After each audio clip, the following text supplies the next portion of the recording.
કેમ છો મજામાં रे मामा। तो भाई दिल्ली में एक बार फिर तहलका मच रहा है। एक बार फिर मीडिया हेडलाइन में गैंगस्टर नीरज बवाना सुर्खियों में आ रहा है, क्योंकि अभी 4-5 दिन पहले जब नीरज बवाना तिहाड़ जेल से निकला था तो भाई पूरे दिल्ली में हो हल्ला मच गया था और दिल्ली अंडरवर्ल्ड में भी खलीबली मच गई थी। गैंगस्टरों में अफरा तफरी का माहौल था। नीरज बवाना वह गैंगस्टर है जो पिछले 10 साल से तिहाड़ जेल में बंद है। इन 10 सालों में वो कभी बाहर नहीं आया, लेकिन जब ये 10 साल बाद 6 घंटे के लिए जेल से बाहर निकला तो भाई पूरा दिल्ली हाई अलर्ट था। दिल्ली पुलिस की नींद हराम हो चुकी थी। इन 6 घंटे ने भाई पूरे दिल्ली को अलर्ट कर दिया था। अब दिल्ली में हाई अलर्ट होना भी लाजमी था, क्योंकि भाई नीरज बवाना कोई छोटा मोटा गुंडा मवाली तो है नहीं।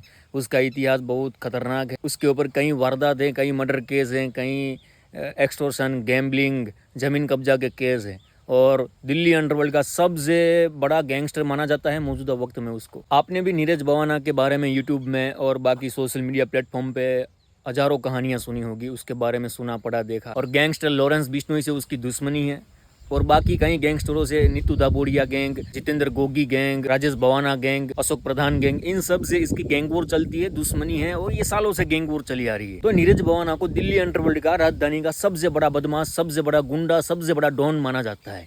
अब वही नीरज बवाना जब 6 घंटे के लिए बाहर आया था तो अफरा तफरी मच गई थी।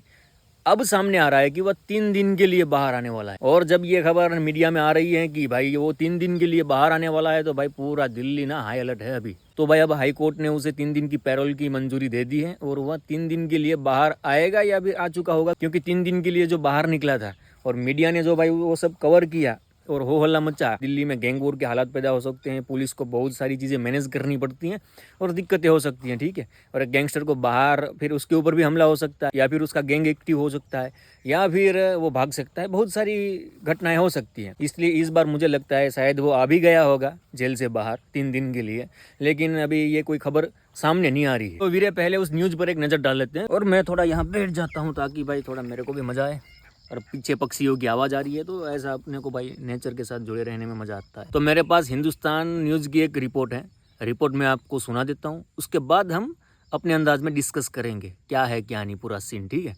तो रिपोर्ट ये है कि दिल्ली हाईकोर्ट ने गुरुवार को जेल में बंद गैंगस्टर नीरज बवाना को 3 दिन की कस्टडी पैरोल दी। उसे बीमार पत्नी से मिलने और उन्हें दूसरे अस्पताल में ले जाने और इलाज के लिए जरूरी व्यवस्था करने के लिए यह राहत दी गई है।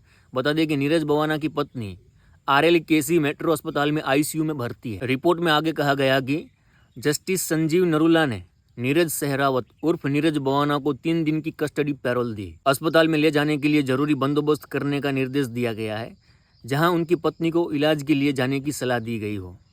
अदालत ने नीरज बवाना को अपनी पत्नी और रिश्तेदारों से मिलने की अनुमति दी, क्योंकि पिछली बार जो 6 घंटे के लिए आया था तब रिश्तेदारों को मिलने की अनुमति नहीं दी गई थी, लेकिन इस बार दी गई है।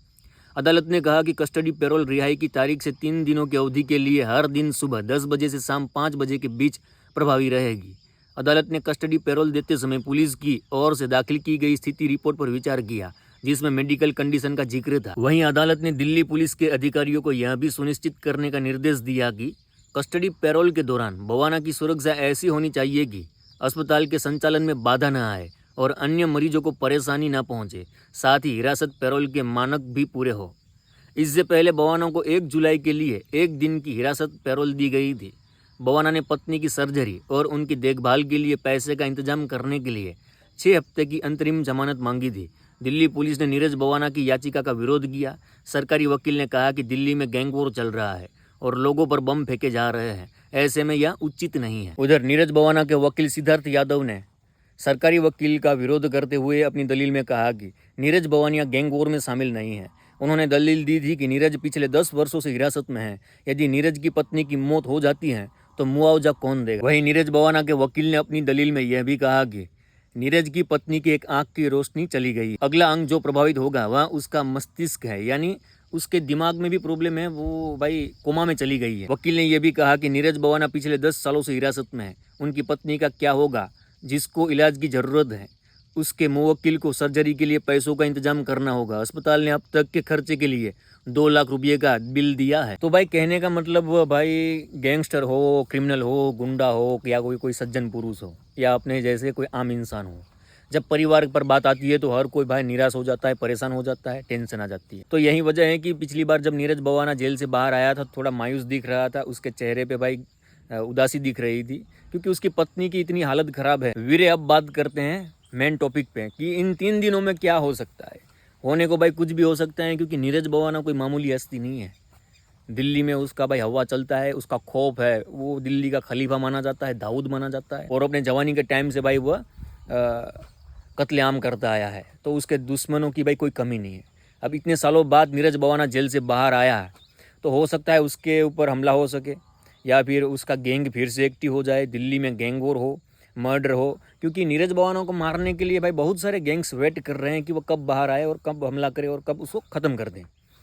तो होने को कुछ भी हो सकता है, इसलिए दिल्ली पुलिस हाई अलर्ट है। तो भाईजान यहाँ थोड़ा रुकते हैं, नीरज बवाना के बारे में थोड़ा बता दूं तो भाई आउटर दिल्ली में एक सिटी है बवाना, जो एक इंडस्ट्रियल हब भी माना जाता है, और इसी बवाना का रहने वाला है नीरज सहरावत। उसके बारे में कहा जाता है कि वह बचपन से थोड़ा नशे का आदी हो गया था, इस वजह से वो क्राइम के दलदल में फंस गया। 2004-5 के आसपास उसने अंडरवर्ल्ड ज्वाइन किया। उस वक्त नीतू दाबोडिया का भाई पूरे दिल्ली और हरियाणा में खौफ था, उसका गैंग सबसे बड़ा था, तो उस गैंग से नीरज बवाना जुड़ गया।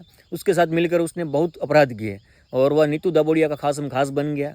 देखते ही देखते वह नीतू दाबोडिया को भी टक्कर देने लगा था, और इस वजह से भाई अब जाहिर सी बात है, गैंग का कोई नया मेंबर आकर इतना जल्दी अपना स्टारडम बना ले, अपना गैंग और अपना रसूख बना ले, पावर पैसा सब कमाने लगे, तो जाहिर सी बात है लीडर को भाई थोड़ी तकलीफ होगी।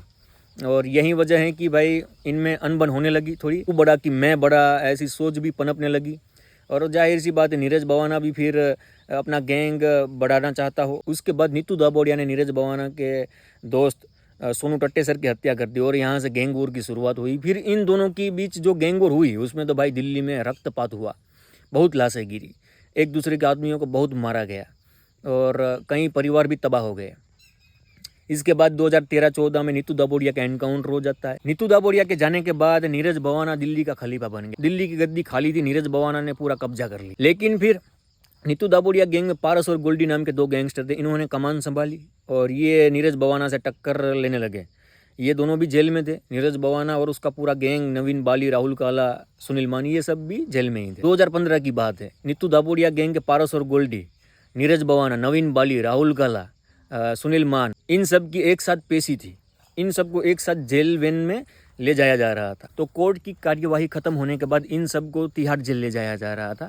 तो बीच रास्ते में नीरज बवाना और उसके साथियों ने पारस और गोल्डी को पीट पीट के मार डाला, और इस घटना के बाद नीरज बवाना दिल्ली का सबसे बड़ा डॉन बन गया था। तो वीरे, नीरज बवाना को पकड़ना भी इतना आसान नहीं था। 5 राज्य की पुलिस उसके पीछे लगी थी, और फिर 2015 में वह बड़ी मशक्कत के बाद पकड़ा जाता है। तब से वह जेल में था, क्योंकि नीरज बवाना भाई हाई रिस्क वाला कैदी है। हाँ, इसको ऐसे छोड़ा नहीं जा सकता, इसके ऊपर मकोका भी लगा हुआ है, कोर्ट भी इसको मंजूरी ना दे। अब उसकी पत्नी की हालत इतनी ख़राब होगी तभी कोर्ट ने उसको 3 दिन की पैरोल दी है। बाकी भाई 3 दिन दिल्ली में थोड़ा अलर्ट है, पुलिस भी अलर्ट है, और कुछ भी हो सकता है, और उम्मीद करते हैं कुछ ना हो, शांति से दिल्ली वासियों, क्योंकि भाई ये गैंगस्टरों की गैंग वॉर में आम जनता भाई परेशान हो जाती है, और आम जनता को तकलीफ होती है। सभ्य समाज में ऐसी गुनाखोरी प्रवृत्ति भाई अच्छी नहीं लगती ना, तो पुलिस को भी अलर्ट रहना पड़ता है, वरना फिर दिल्ली पुलिस के ऊपर भी सवाल खड़े होंगे कि आप क्या कर रहे थे। तो ये थी पूरी रिपोर्ट आज की। तो भाई आपके गुज्जू भाई ने फेस कर दिया रिवील, ये है अपना थोबड़ा, ठीक है। अब इस चैनल पे ये थोबड़ा आपको दिखेगा। अपन ने भाई व्लॉग चैनल भी स्टार्ट किया है, गुज्जू यादव व्लॉग करके व्लॉग है, तो वहाँ भी जाए और वहाँ भी अपना भाईचारा दिखाए। भाई अपने को तहलका मचाना है, ठीक है। सांड बन जाओ, खुले सांड बन जाओ, ये बेल आइकन की वाट लगा दो, सब्सक्राइब बटन की फाड़ दो, और अपने भाई को फुल सपोर्ट करो, और दूसरों से भी भाई ये चैनल सब्सक्राइब करवाओ, अपने भाई को सपोर्ट दिखाओ। तो वीरे, आज के लिए बस इतना ही। चलो मिलते हैं नेक्स्ट कहानी में, और तब तक परिवार के साथ मस्त रहे, खुश रहे, अच्छे कर्म करो, ताकि भाई जब आपका हिसाब हो ऊपर वाले को पछतावा ना हो कि साला इसको धरती पे क्यों भेजा था, ठीक है। तो अच्छे कर्म करो और मस्त से रहो, खाओ पियो, ऐश करो, दबा के काम करो, और बोरा भर भर के पैसा छापो ईमानदारी से, अच्छी नीयत से। तो चलो, जय श्री राम, टेक केयर।